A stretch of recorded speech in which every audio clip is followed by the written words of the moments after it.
Son sets free, oh, is free indeed. I'm a child.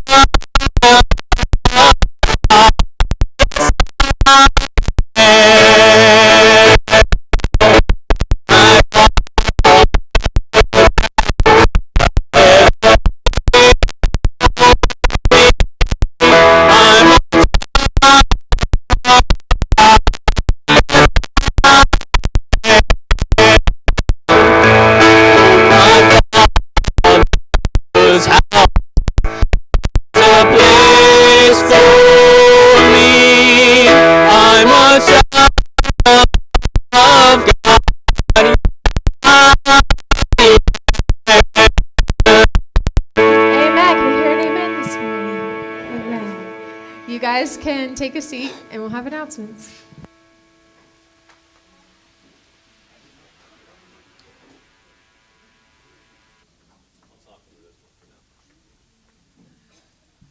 Hey, good morning, everybody. Did you already tell them the youth were gone? I did say that. Mentioned, yeah. Our youth group went on a retreat, and I didn't realize just how much the youth group does until they're not here. And so if somebody wants to run the slides while I'm preaching, that will be good. Otherwise, it's going to be very good. You got it, Finn. Yeah, you can figure it out. It's not hard. You're a smart guy. If you're one of our guests, welcome. I hope you can grab a visitor's packet on the way in. Let's see here. What are some things I want to say? Well, one of the things we love to do as a church family is practice hospitality. We think Jesus was very hospitable to us, right? He invites us into his family, and so we want to invite others into our family. One of the best ways to practice hospitality is to eat together. We do that in our missional families. In fact, tonight is our missional family here. We're moving it to the Piper right here in this room. And I just sent out an email and said, come at 5, bring leftovers from your fridge that you want eaten. And I'm also smoking chicken wings at my house this afternoon, so I'm going to bring those. One of the things we're talking about this week is a possible outreach at Halloween with Robb Elementary. So, yeah, you're invited to be a part of that. One of the ways that we also show hospitality to people who are in places of need is that we have partnered with the Pregnancy Resource Clinic with women who are faced with really difficult decisions in their lives, and we want to offer them care and love and grace and conversation and prayer and the good news of Jesus. And Sarah is going to come just share a little bit about some progress that the PRC has made recently. Yeah, so a lot of you know that over the last 7 years, we have been trying to get Pregnancy Resource Clinic down here in Lock Haven. In the last 5, especially, we've been looking for a place in which to do that. Well, last month, we had an investor purchase a building here in Lock Haven. 53 West Main Street is just down from the post office. It's a very large, beautiful home. It was a doctor's office at one point in time. It was a parsonage for the Covenant United Methodist Church for a long time.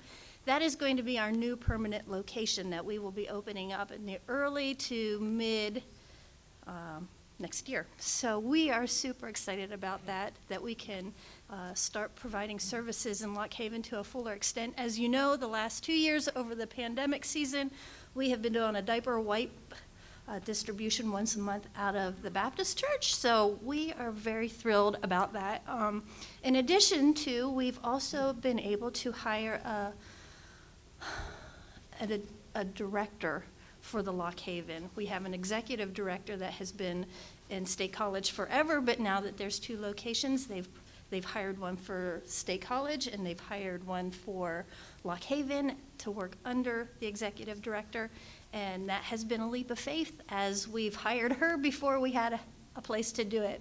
But God has been so gracious in this season. Not only has he provided help, but he's provided a place, and he has provided some really substantial donations within the last month or 2. So we're super thrilled to see what's happening, to see God just kind of push open the floodgates of blessing over us, especially after we have been like, oh Lord, what's taking so long? So we just wanted to share that with you, and I look forward to sharing more. There is going to be an open house at the new location at 53 West Main Street. October something. October, I wrote it to Chad. Let me write it. I'm sorry. I had this on video for Chad's church, and then I forgot it for our own. You look that up. I'm going to talk Yeah, about you something. talk.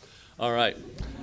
Robin Dobos was supposed to be here, and she is on her way, but you can understand their life is a little complicated these days. She is doing a fundraiser for the PRC around greeting cards. And I don't know a whole lot about it except that each box contains 30 unique handcrafted cards with envelopes to match. The charming organizer boxes make for wonderful keepsakes and high-quality cards with a variety of occasions. For more information, see Robin Dobos when she shows up. Anyway, apparently a percentage of this goes to help the PRC. They're $30 as well. Respond within the next 5 minutes. And no, I'm just kidding. Open house is October 25th, 3 to 7. Come see the building we'll be in. It's beautiful. Just come catch the vision for how we hope to serve and to love on the people of Lock Haven, to educate, empower, and I always forget the last E. Educate, encourage, and empower. That's all three. Never mind.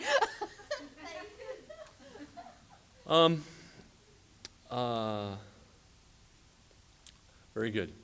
I edited the announcements this morning so I'd know what to say, and apparently I edited Avenue's announcements. So they're going to be very confused as they get up to make their announcements. But I remember that one of the things I wanted to say was, now that we've moved here to the Piper Building, one of the things we wanted to address was some of the kind of the sterileness of the environment.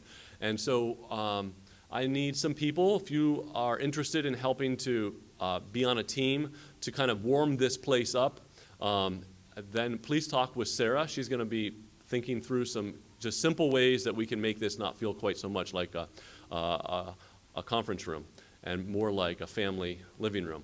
So that's one thing.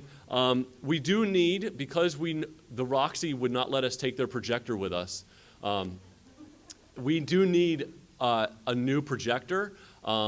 Or a flat screen TV, something that we can use to display the words better. We've been borrowing the universities, but that's kind of every week we have to return it and borrow it. And so regardless of what we do, whether it's a TV or a projector, it's going to run us about $500 or $600. And so if you'd like to give to that, please let me know, because that would be really helpful. This one is like a home model one, and we have to keep the lights low so that you can see it. Those are the things that I really have. If you want to give to the church, you can do that in the offering box or online. We give because Jesus has given so much to us. It's just part of who we are, and we want to be followers of Jesus. Today, before I forget this, is Communion Sunday, and our kids are going to come back in after kids ministry and participate with communion with us. So parents, just be ready for your Sarah to walk them in a little bit later today. There you go. That's all I've got. Let's sing some more.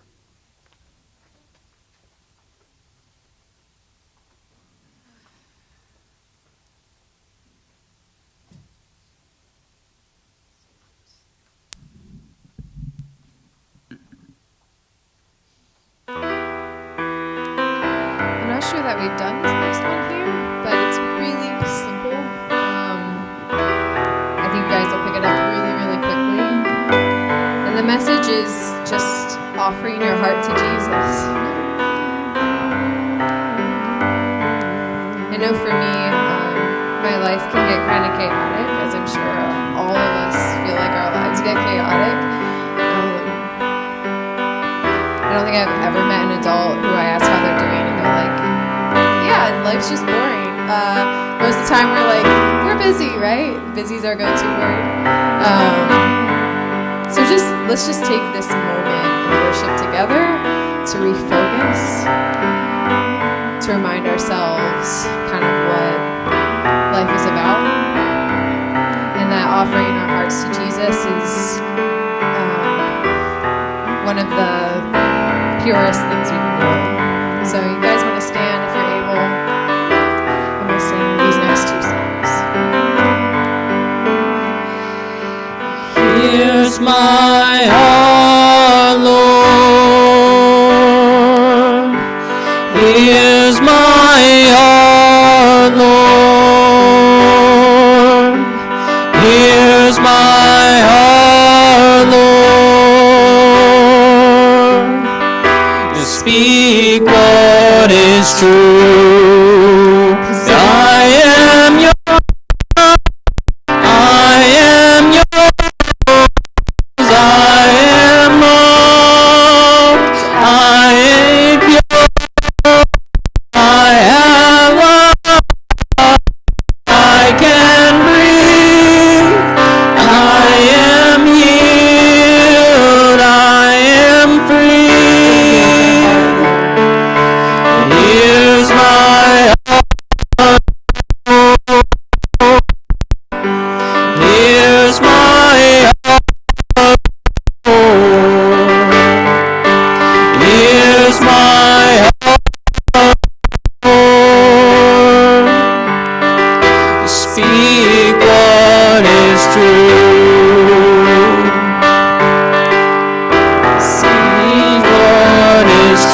speak what is true.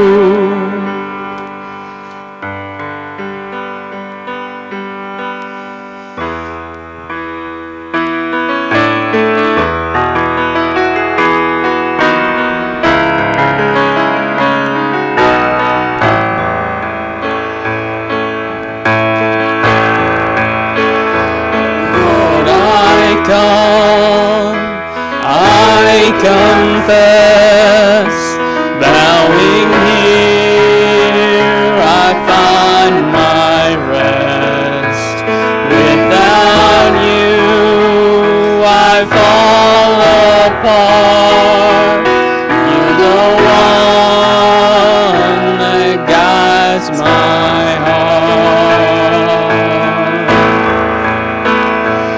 Lord, I need you, oh, I need you. Every hour I need you, my one defense, my righteousness. Oh God, how I need you. Sin runs deep, your grace is more. Grace is found is where you are. Where you are, Lord, I am free. Holiness is Christ in me. Where you are, Lord, I am free. Holiness is Christ in me. I need you, oh, I need you. Every hour I need you, my one defense, my righteousness. Oh God, how I need you. Teach my soul to love you. When temptation comes my way, and when I cannot stand, I'll fall on you. Jesus, you're my hope and stay. And when I cannot stand, I'll fall on you. Jesus, you're my hope and stay. Lord, I need you, oh, I need you. Every hour I need you, my one defense, my righteousness. Oh God, how I need you. You're my one defense, my righteousness.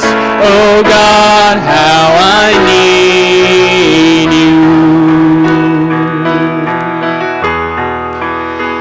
You're my one defense, my righteousness. Oh God, how I need you.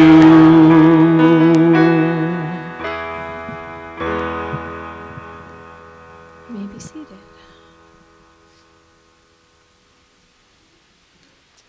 I think the kids are welcome to head back with Sarah. She's waving her hand back there.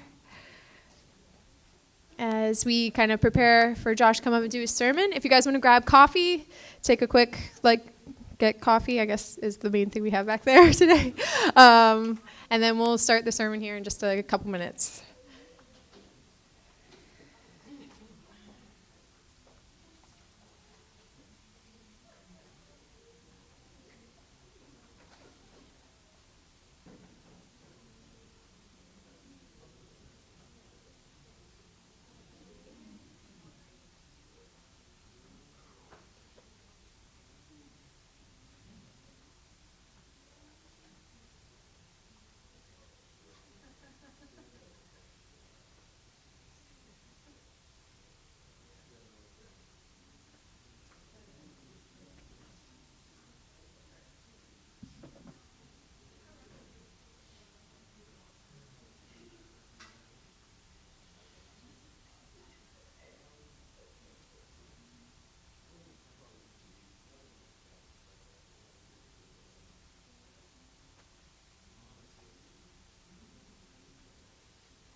I'm going to start talking while you finish up your coffee.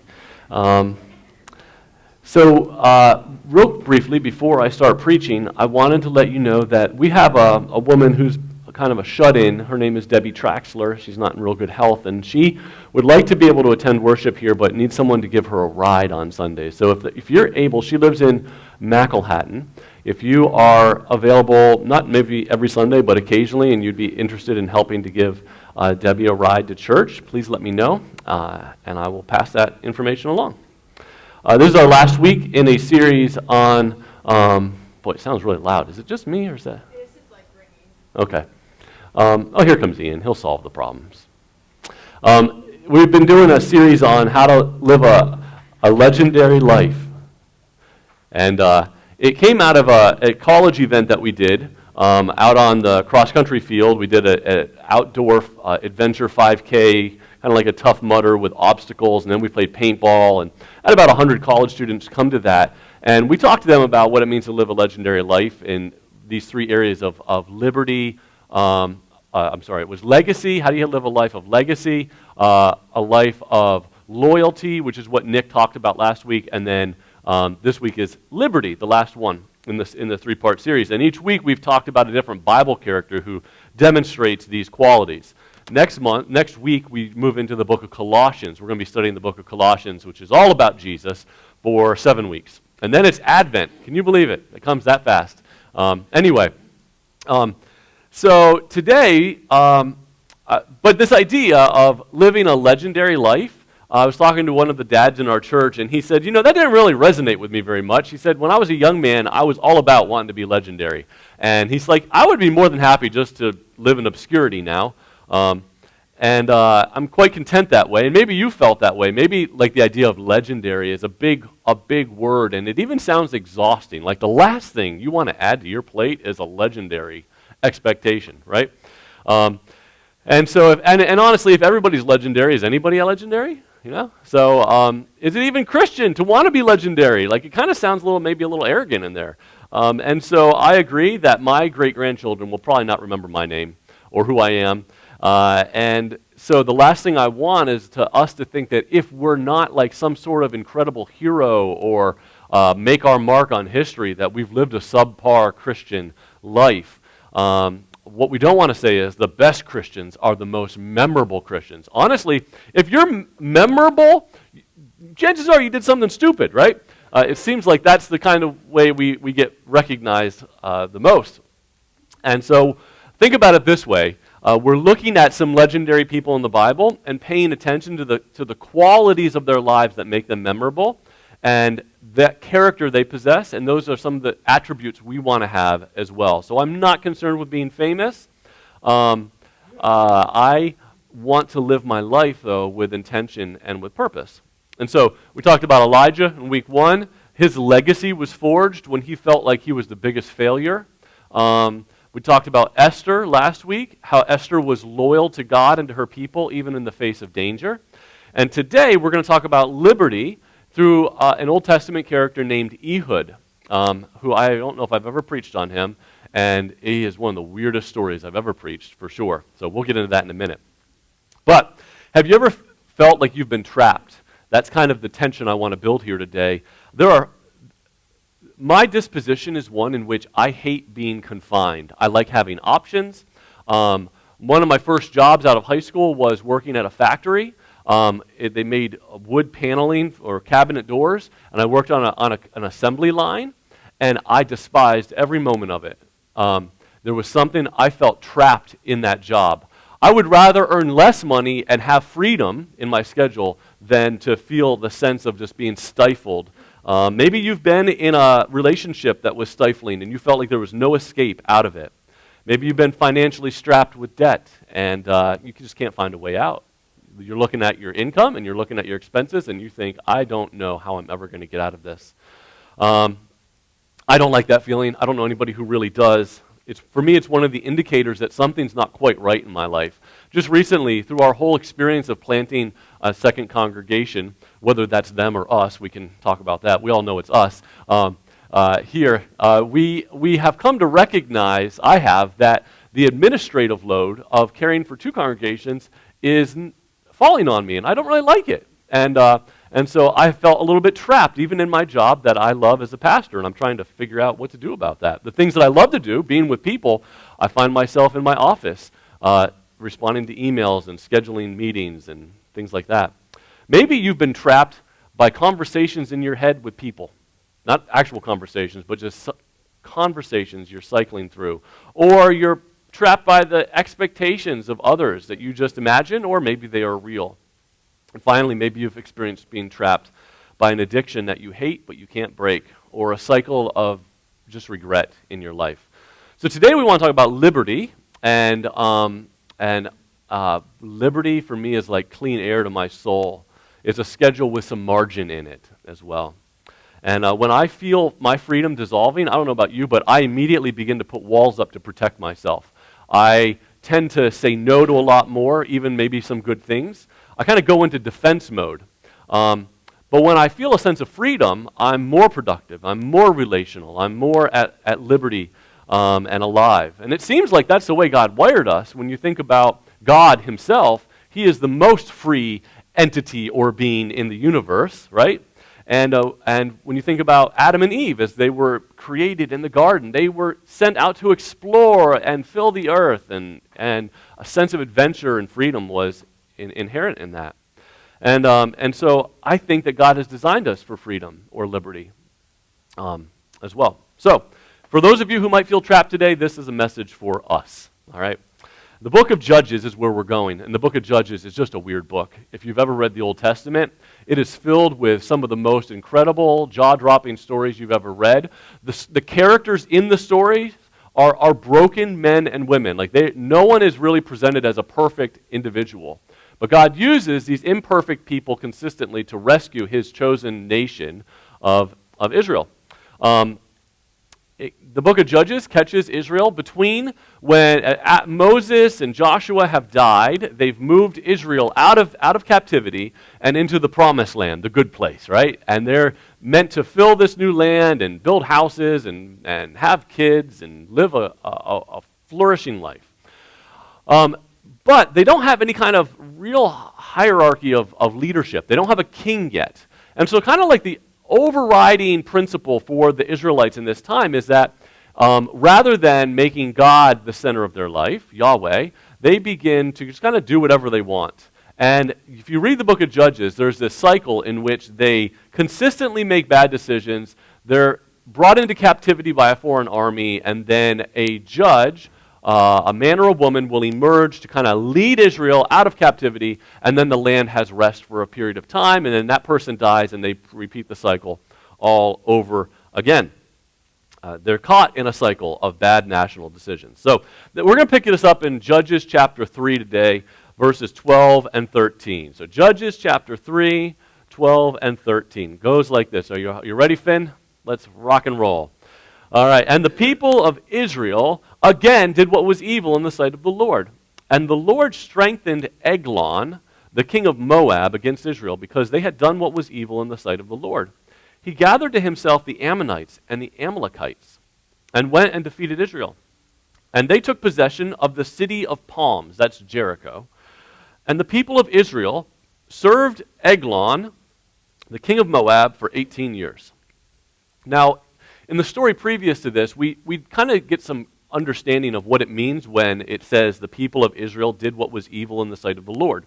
Over and over again, what Israel tended to do was to look at the other nations that surrounded them and begin to adopt worshiping their God. Maybe not necessarily exclusionary of worshiping Yahweh, but certainly in addition to worshiping Yahweh. And what would happen is that as they began to worship these other gods, God would eventually just let the nations of these gods take control of them. It was as if God was saying, like, whatever you worship will rule you. And so in this case, they began to worship, I would imagine, the Moabite gods. That would have been Chemosh. It's not stated specifically, but we learned about that with when we studied Ruth. And they would then, in a matter of years, be under the control of the Moabites. And they would worship Baal and Ashtaroth, other ancient peoples groups. And soon enough, those people would overthrow them. Going back to Nick's sermon on loyalty last week, when Israel would pledge their loyalty to other gods, those gods would soon control them, and the people of those nations would control them. It's easy for us in this century to look back kind of, and maybe a little snarkily, just kind of wonder, why would anybody have the wherewithal to bow down and worship an image of stone or wood? It just feels so primitive to me, at least, that you would go to these other nations and worship these obviously fake entities that they were bowing down to. But in that culture, you have to understand that what set Judaism apart from other religions is that Yahweh, when he had created the rules for his people, had made one very unique rule that was so different from any of the other rules that the other nations had. And it was this: don't make any kind of an image of me. So the Israelites were commanded by God not to make any kind of an image that resembled or depicted Yahweh. They were the people of the invisible God. And that was hard in this culture. So when they would move into these new places, they would look at the nations around them and they would see, the Moabites, they've got their own God, and they actually get to build like an image of him, and they get to go play homage to this image. And there was something about being able to see and feel and hold on to these images that was really compelling for the Israelites. It drew their hearts away. And the thing that God had asked them to do was to have faith in the invisible one, that he was not to be made an image of. And when I think of it in those terms, idolatry makes perfect sense for me, because that's what happens to me. Like, I also follow an invisible God. I worship the God of the universe, Jehovah. I worship Jesus, who did take on flesh and come and live among us, but I don't see him physically. And the things that tempt me to worship them are stuff that I can hold on to. It's my bank account, it's my schedule, my Google Calendar, whatever it is in my life that becomes the thing that I begin to worship. And there are plenty of temptations for us to hold on to things that are really tangible in our lives. Tim Keller talks about idolatry in the sense that idolatry isn't necessarily bowing down to some kind of a foreign idol, but really it is when we look to anything other than Christ for our sense of acceptability, our significance, and our hope and our security. Something that we adore and serve. Even good things can become an idol to us. And one of the ways that we can know when this is beginning to happen in our hearts, I really thought this was a profound quote, is this quote right here. A sure sign of the presence of idolatry is inordinate anxiety, anger, or discouragement when our idols are thwarted. So if we lose a good thing, it makes us sad. But when we lose an idol, it devastates us. And so think about the things that devastate you sometimes. And they can be indicators of something that maybe has become the most important thing to you. Now in the story those opening verses, it says that Eglon, he's the king of Moab, when he overtakes the Israelites, when he brings them into captivity, the first city that he attacks is the city of palms, which is Jericho.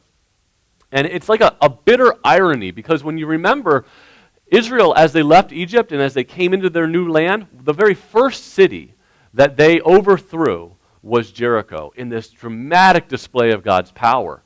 So when they looked at Jericho, while they couldn't worship an image of God, Jericho was meant to serve as at least a visible reminder of the power of the invisible God. Here was a moment in their collective history when God had shown up in a really profound and tangible way. Like, it felt real to them when those walls came down. And now, that moment in time was kind of taken away from them in some regard. And I think there's some irony in the story that that's the first place that Eglon takes back for himself. Because idolatry always leads to a loss of liberty, even those hard-won battles in the past. Sometimes we have to lose our liberties before we realize what it is that we've lost. And I think that there's also something meant to be, we should say something about community and why we do this thing called church, why we get together and worship in larger groups and not just in our homes. And I think there's something about the collective memory of God's people that is meant to remind us of the power of the invisible God that we serve. That we get to tell stories from our past. It's why I think that having intergenerational worship is important.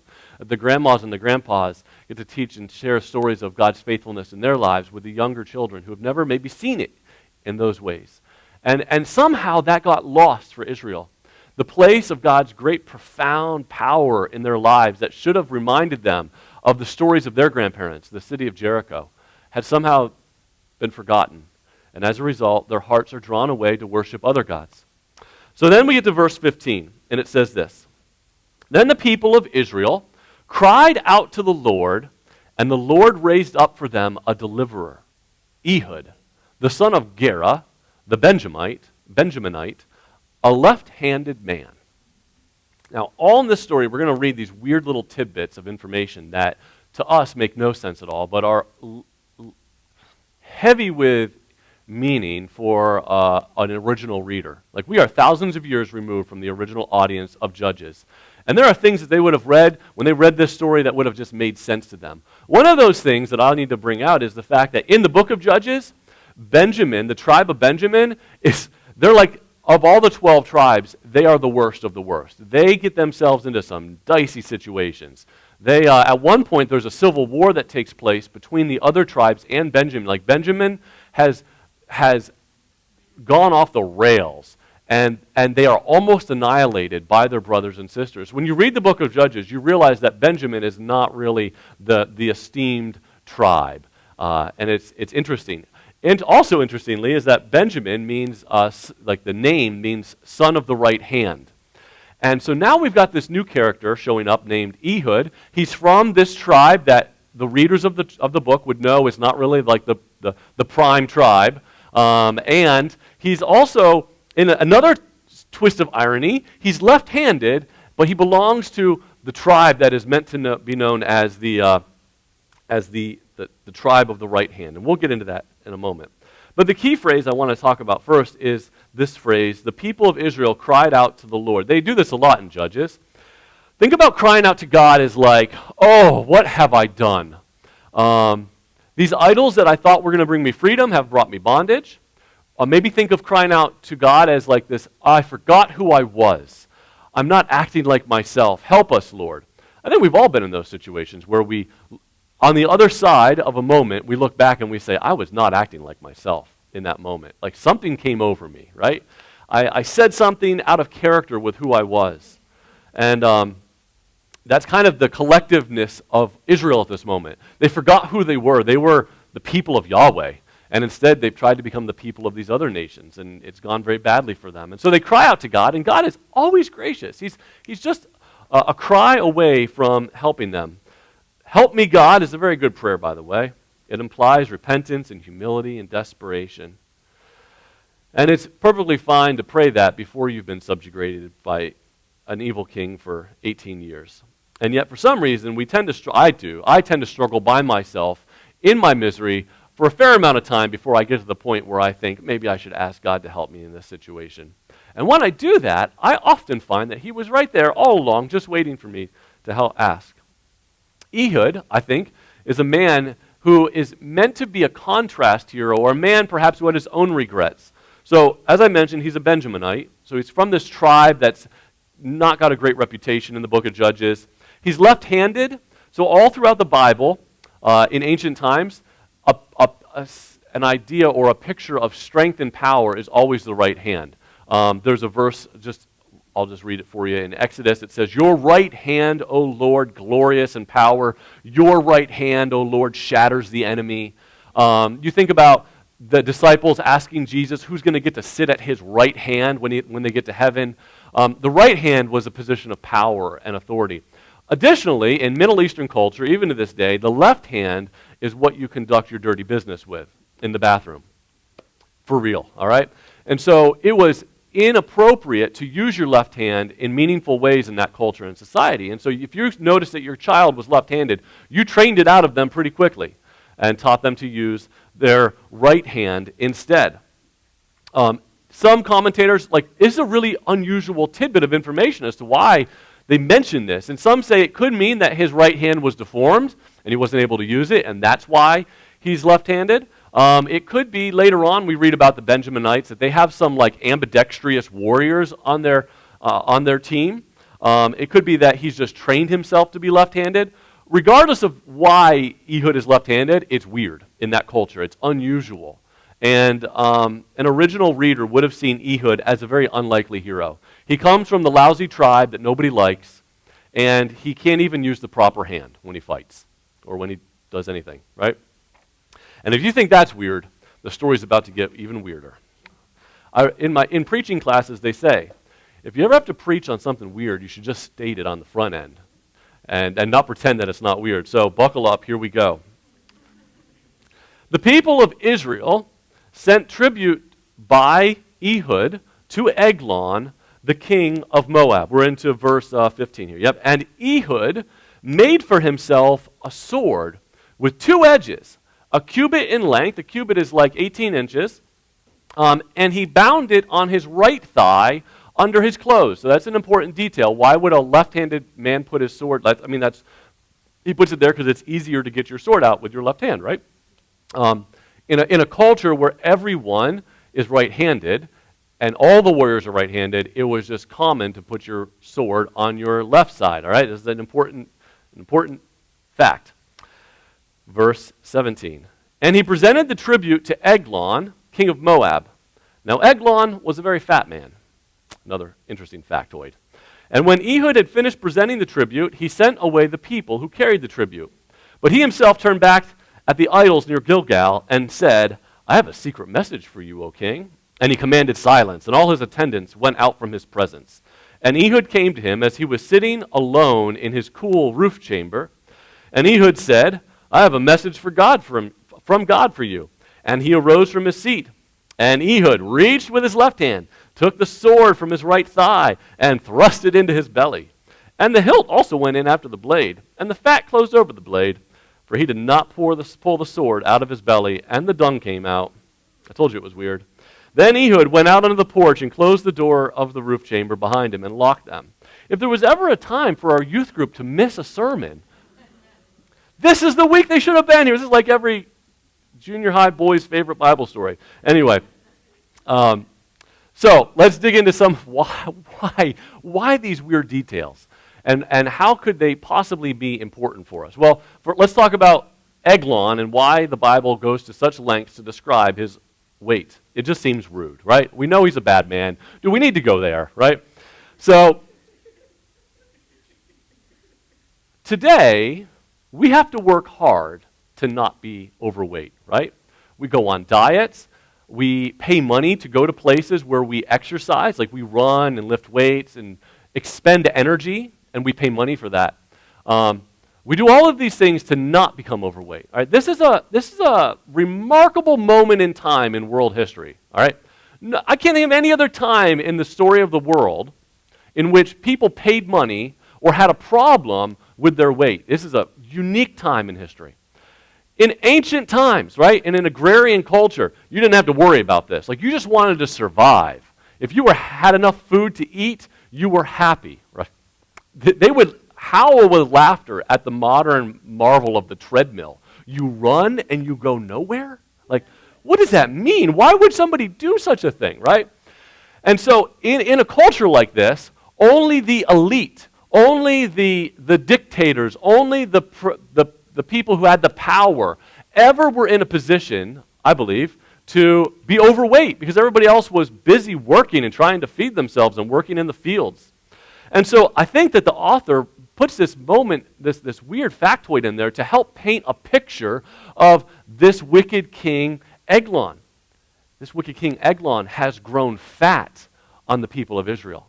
They've been working hard in the fields, sending their tribute to him.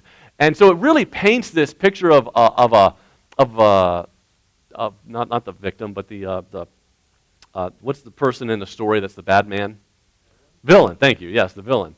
It paints him as a villain. And if you were an original reader of the book of Judges, you would love this. Yes, look at that evil king. He's grown fat on the backs of God's people. Also, in another point of irony, that same sign of oppression seems to be the thing that provides for Ehud's escape. I don't think Ehud meant to leave his sword behind. It seems to, from the storyline, it seems like that's kind of in the moment, oh dear, what do I do now? I better run and just leave this thing here. The point of oppression here becomes a place of deliverance. And again, the overlooked left hand becomes a place of that God uses for the freedom of his people. So most commentators would believe that the reason Ehud was able to get into Eglon's presence with a sword strapped to his right thigh is because Eglon's entourage, the people, his guards, his bodyguards, would have searched him on his right thigh looking for a sword, but they never would have thought to check his right thigh. It's as if this thing that was meant to be a place of ridicule becomes his greatest asset. It's as if Ehud begins to embrace his limits, and in the moment, God uses that as a way to bring about his salvation and the salvation of his people. And there's a passage in 1 Corinthians that describes this so well when the New Testament writers are, because this is how God writes the story of the Bible. He always takes the weird and the unusual and flips it on its head. He takes foolish things and he confounds the wise with them, right? The cross becomes the way in which he saves his people. So look at this in verse 26 of 1 Corinthians. I don't remember the chapter, but it's on the screen. It says this: "Consider your calling, brothers.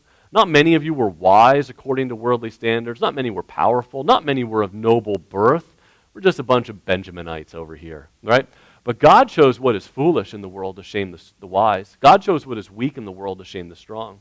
God chose what is low and despised in the world, even things that are not, to bring to nothing the things that are, so that no human being might boast in the presence of God."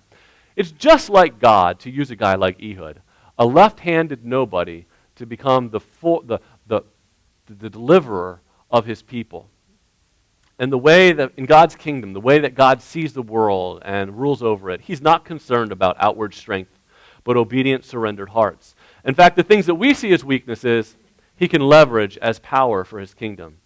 Unlikely legends overcome idolatry, and we begin to embrace our limits. So I don't know what it is in your life that you see only as a limit, but perhaps what God's inviting you to do is to see if there's some way he can redeem that and use it in a way. Stop fighting against what you see as your limit and as a handicap, and see it as an opportunity for God to do something great.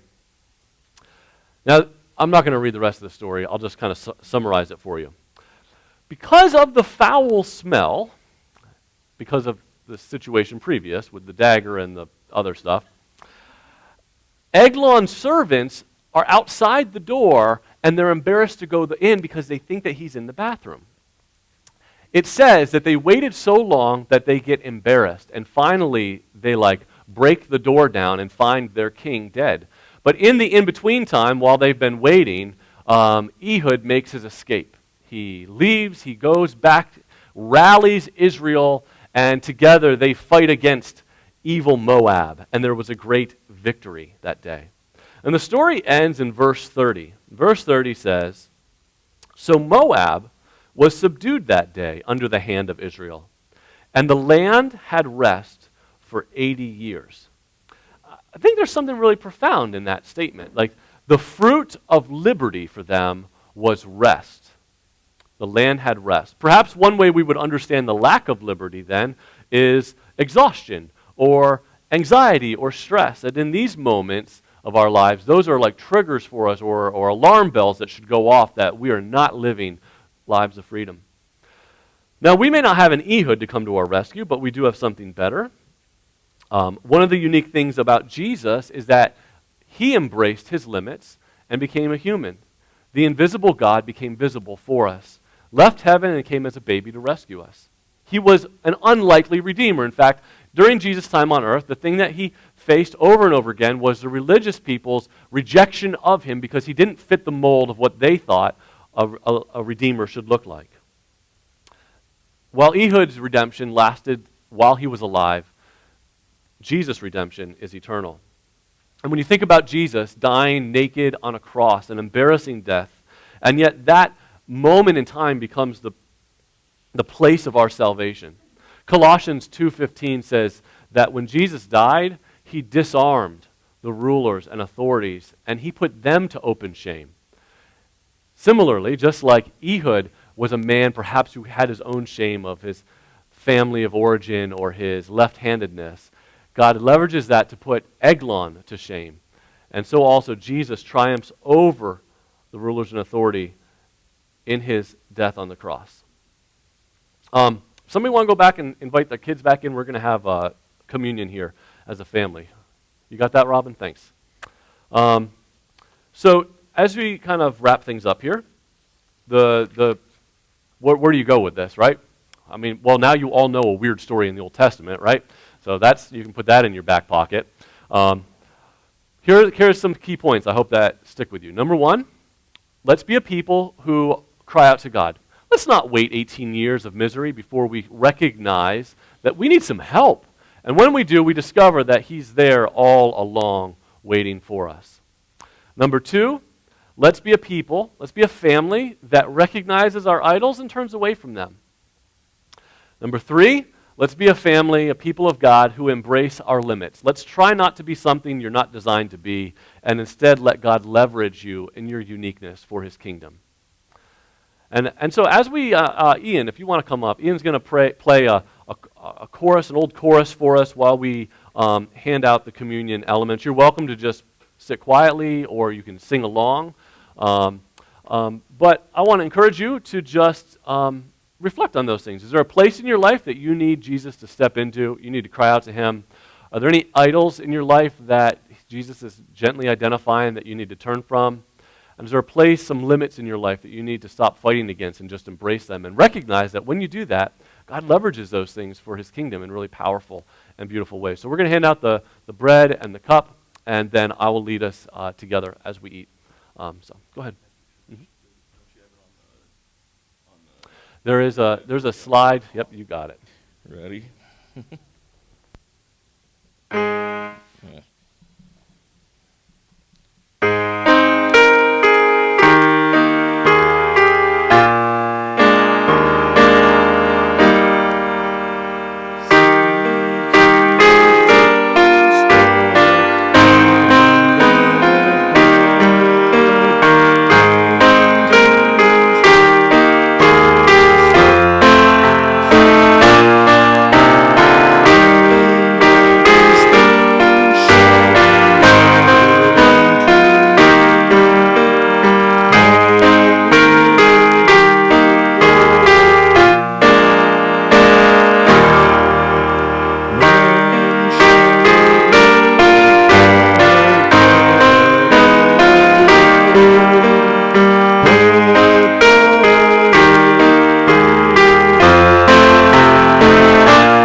Okay.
know we're still handing out a little bit of a few of the elements here. But communion is a family meal, I think. And so I'm happy that our kids could come out and participate with us in this today. I gave you bread, but I don't know what happened to you. Right here. All right, grab a cup over there. All right, so kids and grown-ups, the bread, does anybody remember what the bread represents? Good job, kid. The body of Christ, right? So when we eat this, we're remembering what Jesus did when he died for us and his sacrifice and his life that he lived for us, that he became human just like me and you. And in his weakness, he rescued us. And so let's eat the bread together with gratitude for all that Jesus has done for us.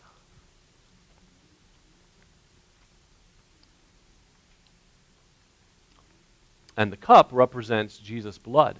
And when he died, his blood came out of his body and out of his wounds, and it was what forgives us. His death is what saves us. It's a new covenant. It's a new relationship that God has with us. And so when we drink this, we remember the sacrifice that Jesus had for us and how beautiful and selfless it was. And so as we drink the cup, let's remember all that Jesus has done to invite us into his family so we can be a part of it as well.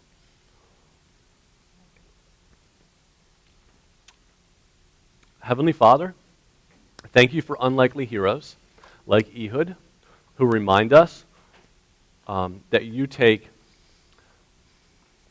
the broken and the unusual, and you do really beautiful and powerful things with them. And I pray that you would do really beautiful and powerful things in our family as well. In Jesus' name we ask this. Amen.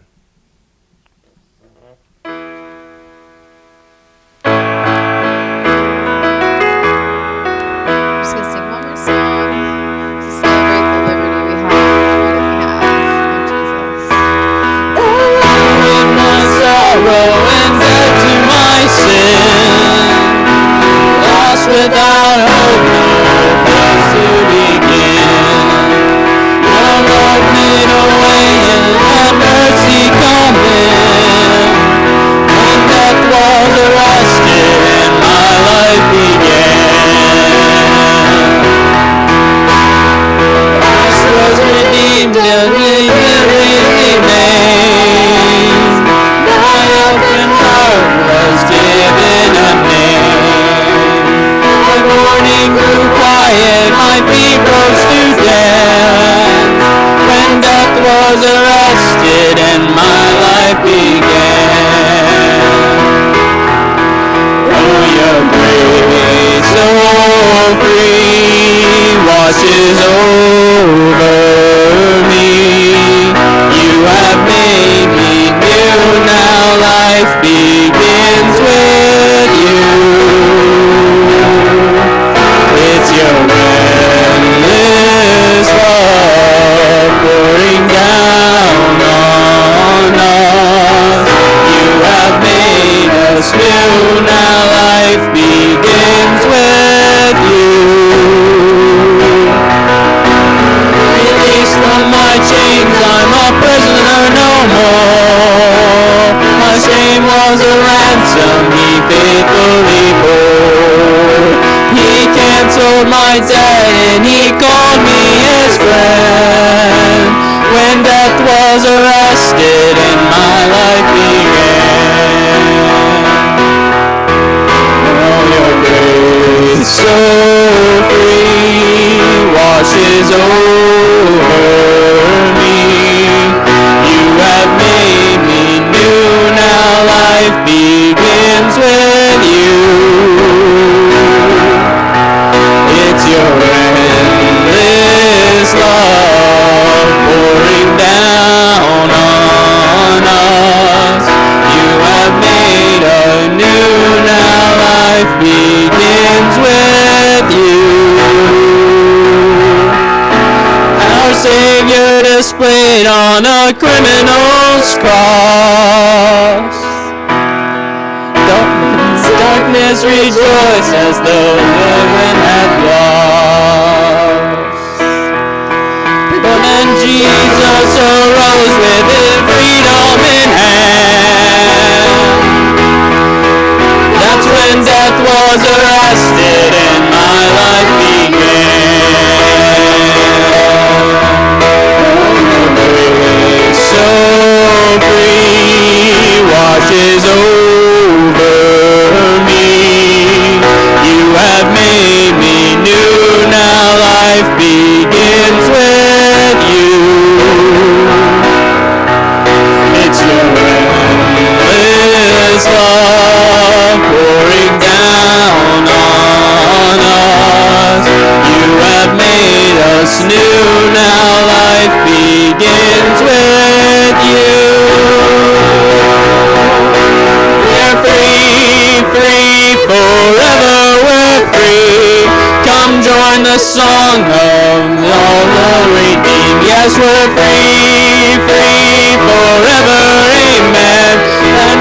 was arrested and my life began. Yes, we're free, free, forever we're free.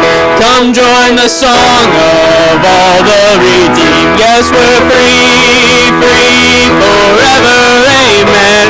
When death was arrested and my life began. That's when death was arrested and my life began. Amen. Jesus, thank you so much that we can make those big declarative statements and really know that they're true. I pray we'd carry that with us throughout our week, and you'd help us to live as people who are free. Amen. Go out, enjoy your week.